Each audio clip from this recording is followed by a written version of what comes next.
kita akan masuk ke jalan Monumen Eni Selan. Ini adalah jalan menuju Musibah 3.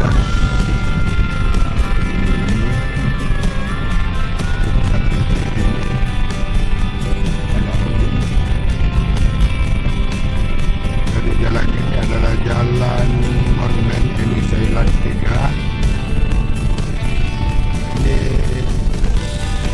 Ini agak ramai juga kendaraan di sini. Dan ada kampung ini di sebelah kiri.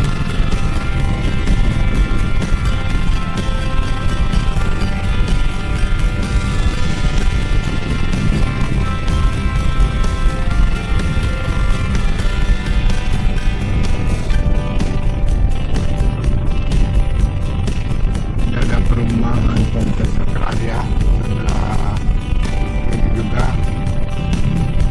Kemudian ini ada kampus sebelah kanan, ada kampus Politeknik Kesehatan Makassar.